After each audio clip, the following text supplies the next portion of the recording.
नमस्कार, स्वागत है आपका कहानी हेमंत की जुबानी में। आज की कहानी है गुरु की सीख। पुराने समय में एक आश्रम में गुरु और शिष्य मूर्तियां बनाने का काम किया करते थे। मूर्तियां बेचकर जो धन मिलता था उससे ही दोनों का जीवन चल रहा था।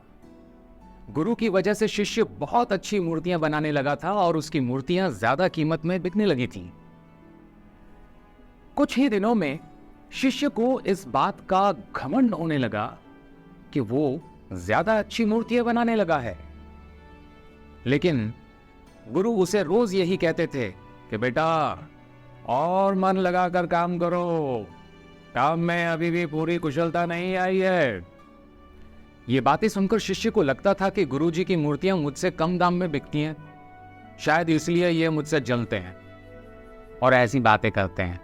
जब कुछ दिनों तक लगातार गुरु ने उसे अच्छा काम करने की सलाह दी तो एक दिन शिष्य को गुस्सा आ गया। शिष्य ने गुरु से कहा, गुरुजी, मैं आपसे अच्छी मूर्तियां बनाता हूं और मेरी मूर्तियां ज्यादा कीमत में बिकती हैं, फिर भी आप मुझसे ही सुधार करने के लिए कहते रहते हो बार बार।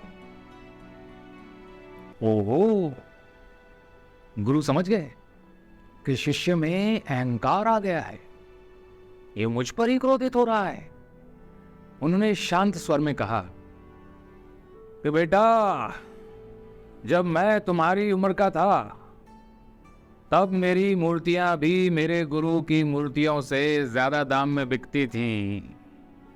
एक दिन मैंने भी तुम्हारी ही तरह मेरे गुरु से भी यही बातें कही दी।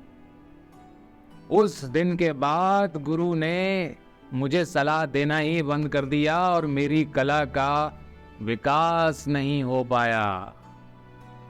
मैं नहीं चाहता कि तुम्हारे साथ भी वही हो जो मेरे साथ हुआ था। ये बातें सुनकर शिष्य शर्मिंदा हो गया और गुरु से क्षमा मांगी। इसके बाद वो गुरु की हर आज्ञा का पालन करता और धीरे धीरे उसे अपनी कला की वजह से दूर दूर तक ख्याति मिलने लगी। इस कहानी का अमृत संदेश यही है कि हमें भी अपने गुरु का पूरा सम्मान करना चाहिए और गुरु की दी हुई सलाह पर गंभीरता से काम करना चाहिए। गुरु के सामने कभी भी अपनी कला पर घमंड नहीं करना चाहिए, वरना हमारी योग्यता में निखार नहीं आ पाएगा। मिलते हैं अगली कहानी में। नमस्कार।